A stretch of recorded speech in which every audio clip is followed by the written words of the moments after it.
नमस्कार दोस्तों, science with Sachin sir YouTube channel पर आपका स्वागत है। दोस्तों, अगर आप चैनल पर नए हो तो चैनल को सब्सक्राइब जरूर करें। दोस्तों, मैं आपके लिए लेकर आया हूं केमिस्ट्री यानी कि रसायन विज्ञान का एक इम्पोर्टेंट टॉपिक जिसका नाम है भौतिक व रासायनिक परिवर्तन, जिसे इंग्लिश में कहा जाता है फिजिकल एंड केमिकल चेंजेज। दोस्तों, ये टॉपिक हर कॉम्पिटिटिव एग्जाम के लिए काफी इंपॉर्टेंट है और दोस्तों इस टॉपिक से हर कॉम्पिटिटिव एग्जाम के अंदर प्रश्न पूछे जाते हैं। तो दोस्तों, आज इस टॉपिक को मैं बिल्कुल जीरो से और मावल के साथ आपको समझाने वाला हूं। और दोस्तों, इस वीडियो के बाद में आपको भौतिक व रासायनिक परिवर्तन से रिलेटेड टॉपिक से किसी प्रकार की कोई समस्या नहीं आने वाली है। तो दोस्तों, आप वीडियो को पूरा देखें। तो देखिए, स्टार्ट करते हैं जीरो से। काफी इंपॉर्टेंट देखिए, फर्स्ट इंपॉर्टेंट लाइन है, एक पदार्थ के दूसरे पदार्थ में बदलने या एक अवस्था से दूसरी अवस्था में परिवर्तन के कारण ही नए पदार्थ का निर्माण होता है। हमारे को फर्स्ट लाइन ये बोल रही है कि एक अवस्था से दूसरी अवस्था में परिवर्तन के कारण ही किन पदार्थों का निर्माण होता है, नए पदार्थों का निर्माण होता है। दूसरी इंपॉर्टेंट लाइन क्या है दोस्तों, कि पदार्थ में होने वाले परिवर्तनों को दो भागों के अंदर विभाजित किया जा सकता है। पदार्थ में होने वाले परिवर्तनों को मुख्यतः दो भागों के अंदर बांटा गया है। एक कौन सा, भौतिक परिवर्तन जिसे फिजिकल चेंजेस कहा जाता है, एक रासायनिक परिवर्तन जिसे क्या कहा जाता है, केमिकल चेंजेस। तो दोस्तों, अब अपन पढ़ने वाले हैं भौतिक परिवर्तन। देखिए, भौतिक परिवर्तन को इंग्लिश में कहा जाता है फिजिकल चेंजेज। अब देखिए, भौतिक परिवर्तन की परिभाषा क्या है। देखिए, भौतिक परिवर्तन की परिभाषा है दोस्तों, पदार्थ में होने वाला वह परिवर्तन जिसमें उनकी भौतिक अवस्था में परिवर्तन होता है किंतु पदार्थ के रासायनिक संगठन व रासायनिक गुणों में कोई परिवर्तन नहीं होता। कौन सा परिवर्तन कहलाता है, भौतिक परिवर्तन कहलाता है। अब कई बच्चे बोलेंगे कि सर हमारे तो समझ में नहीं आया, तो इस परिभाषा को दोबारा से रीड करते हैं, फिर इस परिभाषा को मैं आपको खोल के बताता हूं पूरा। क्या, देखिए, पदार्थ में होने वाला वह परिवर्तन जिसमें उनकी भौतिक अवस्था में परिवर्तन होता है किंतु पदार्थ के रासायनिक संगठन व रासायनिक गुणों में कोई परिवर्तन नहीं होता है। कौन सा परिवर्तन कहलाता है, भौतिक परिवर्तन कहलाता है। अब देखो, आपको याद रखना है हमेशा जिंदगी भर, क्या, भौतिक अवस्था का मतलब रसायन विज्ञान या केमिस्ट्री में क्या होता है। भौतिक अवस्था जहां जाए उसका मतलब आप रसायन विज्ञान या केमिस्ट्री में क्या समझने वाले हैं, क्या समझने वाले हैं। देखिए, अवस्था क्या समझने वाले हैं, अवस्था, आकार, ठीक है, और आयतन, ठीक है, और रंग, ठीक है, ये रंग, और बताइए, काफी इंपोर्टेंट है, ताप, ठीक है, और रंग, आकृति भी आ गई, ठीक है, आकार, आकृति, रंग, ताप, ठीक है। तो देखिए, क्या बताने वाला हूं मैं आपको कि भौतिक अवस्था का मतलब होता है केमिस्ट्री में अवस्था, आकार, आयतन, रंग, ताप आदि में परिवर्तन होता है किंतु पदार्थ के रासायनिक संगठन व रासायनिक गुणों में कोई परिवर्तन नहीं होता। कौन सा परिवर्तन कहलाता है, भौतिक परिवर्तन। मतलब भौतिक परिवर्तन में पदार्थ की भौतिक अवस्थाओं में परिवर्तन होता है किंतु पदार्थ के रासायनिक संगठन व रासायनिक गुणों में कोई परिवर्तन नहीं होता। कौन सा परिवर्तन कहलाता है, भौतिक परिवर्तन। अब जैसे मैं आपको समझाऊं सिंपल तरीके से, जैसे बर्फ का टुकड़ा है दोस्तों, ठीक है, ये बर्फ का टुकड़ा है। अब देखो, बर्फ किससे मिलकर बनी होती है, आपको पता है जल से मिलकर बनी है। अरे सही बात है कि नहीं, बर्फ किससे मिलकर बनी है, जल से।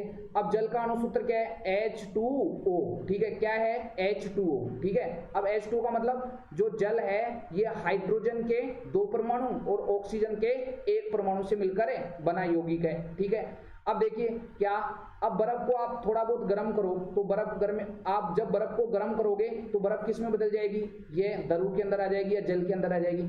और इस द्रव को और जल को और गर्म करोगे तो जल किस में बदल जाएगा, वाष्प या गैस में बदल जाएगा। अरे सही बात है कि नहीं है। तो देखिए, क्या, अब देखो, आप जैसे बर्फ किसके अंदर, बर्फ को आप गर्म किया तो बर्फ द्रव या जल में बदल गई और जल को और गर्म किया तो वाष्प में बदल गई।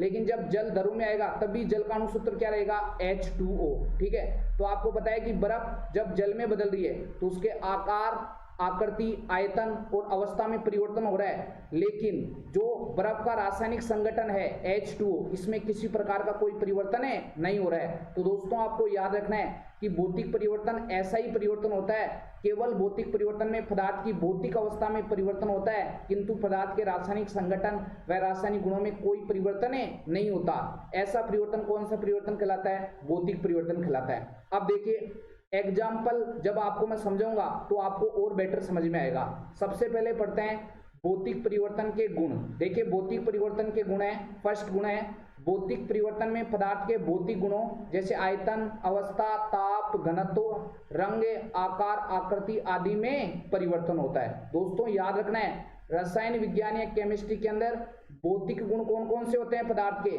आयतन, अवस्था, ताप, घनत्व, रंग, आकार, आकृति आदि में परिवर्तन होता है। ठीक है।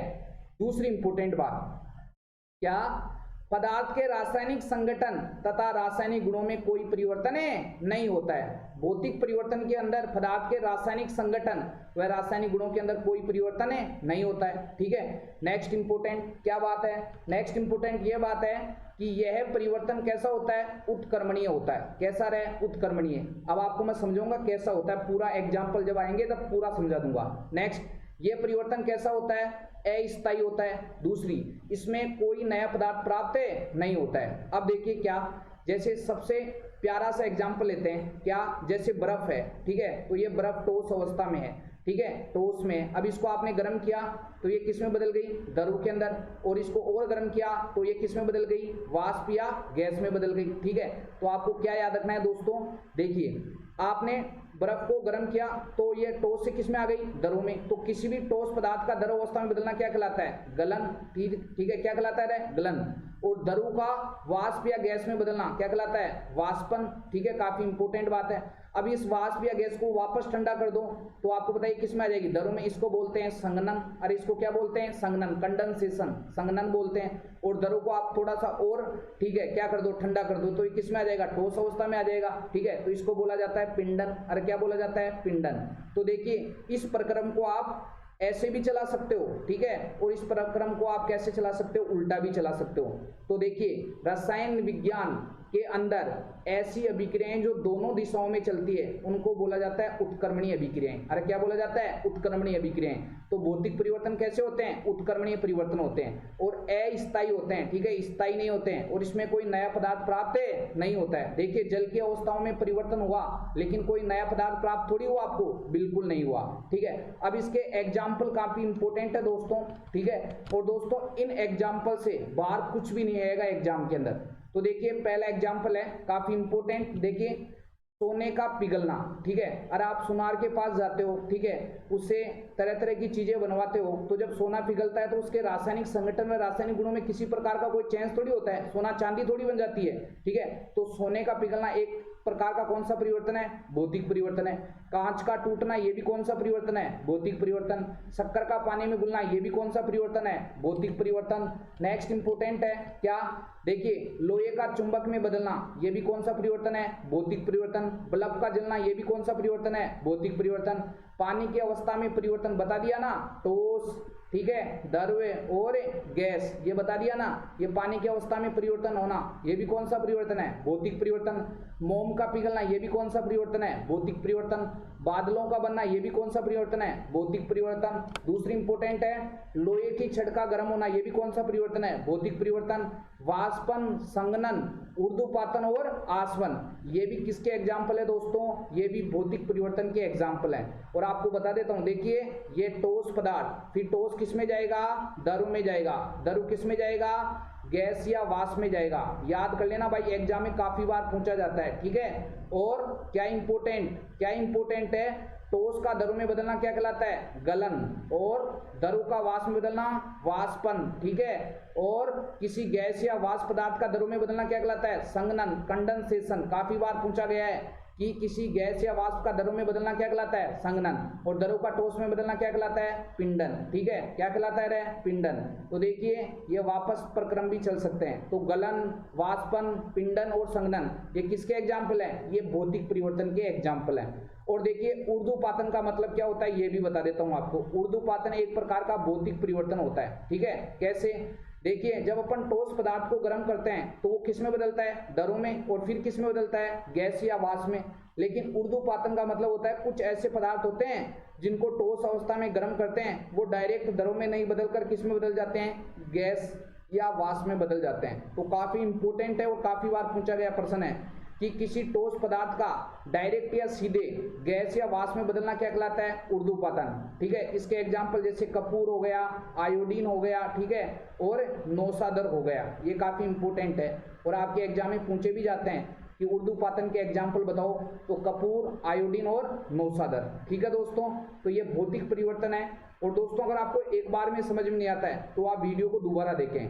नेक्स्ट इंपोर्टेंट है, देखिए रासायनिक परिवर्तन। हाँ जी, देखिए रासायनिक परिवर्तन क्या होता है। रासायनिक परिवर्तन को इंग्लिश में बोला जाता है केमिकल चेंजेज। और रासायनिक परिवर्तन की परिभाषा होती है पदार्थ में होने वाला वह परिवर्तन जिसमें नया पदार्थ प्राप्त होता है जो रासायनिक संगठन तथा रासायनिक गुणों में मूल पदार्थ से पूर्णतः भिन्न होता है। क्या कहलाता है? रासायनिक परिवर्तन। दोस्तों सिंपल तरीके से आपको समझाऊं तो मान लीजिए ये कोई पदार्थ है ए, इसमें कोई परिवर्तन होगा तो इससे बनेगा बी। और भाई साहब ये जो ए से बी बनाना, ये बी बिल्कुल ए से डिफरेंट होगा, बिल्कुल रासायनिक संगठन और रासायनिक गुणों से। तो देखिए रासायनिक परिवर्तन का मतलब ये होता है कि पदार्थ में होने वाला ऐसा परिवर्तन जिसमें नया पदार्थ प्राप्त होता है जो मूल पदार्थ से रासायनिक संगठन व रासायनिक गुणों में बिल्कुल क्या होता है? अलग होता है। अगर ए से क्या बन रहा है? बी, और बी ऐसा बन रहा है कि बिल्कुल ए से मैच ही नहीं खा रहा रासायनिक संगठन व रासायनिक गुणों में, तो अगर ऐसा परिवर्तन होता है किसी पदार्थ के अंदर तो वो कौन सा परिवर्तन है दोस्तों? वो रासायनिक परिवर्तन है, केमिकल चेंजेज है। अब देखिए रासायनिक परिवर्तन के गुण पढ़ते हैं अपन, काफी इंपोर्टेंट बात है।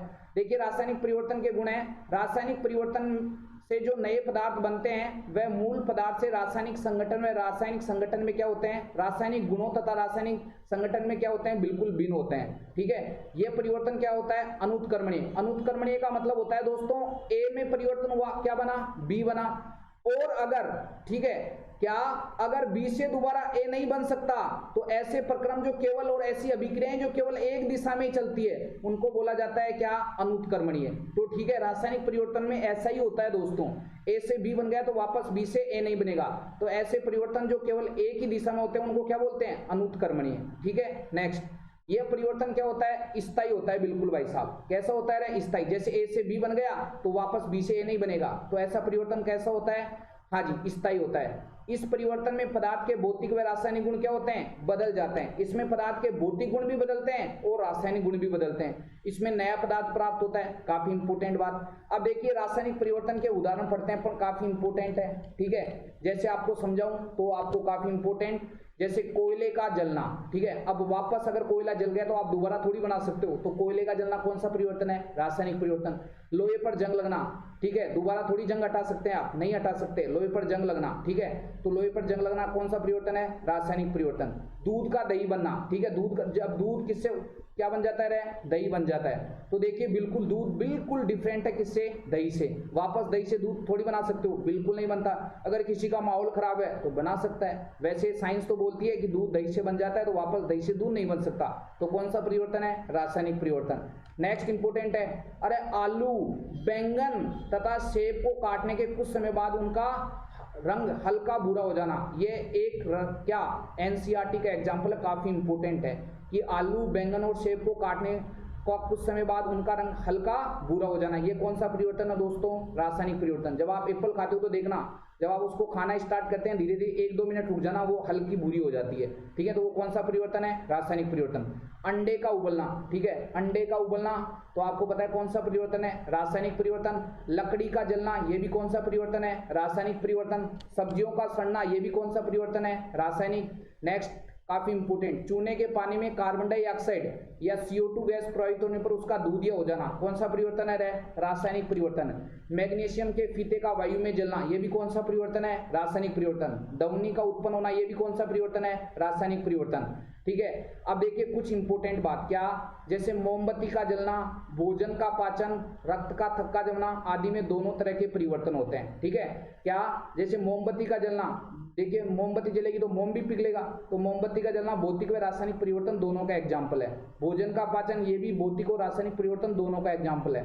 रक्त का थक्का जमना, ये भी भौतिक और रासायनिक परिवर्तन दोनों का एग्जाम्पल है। तो दोस्तों आज मैंने इस वीडियो में आपको हल कराया भौतिक व रासायनिक परिवर्तन, जो कि केमिस्ट्री यानी कि रसायन विज्ञान का काफी इंपॉर्टेंट टॉपिक है। और दोस्तों अगर आपको एक बार में वीडियो समझ में नहीं आता है तो इसको आप दोबारा देखें। दोस्तों इन एग्जाम्पल और इन परिभाषा के बाहर इस टॉपिक से रिलेटेड किसी प्रकार का कोई प्रश्न नहीं बनता है, तो दोस्तों ये प्रश्न आपके एग्जाम के लिए काफी इंपॉर्टेंट है। और मिलते हैं नेक्स्ट वीडियो में, तब तक के लिए जय हिंद, जय भारत।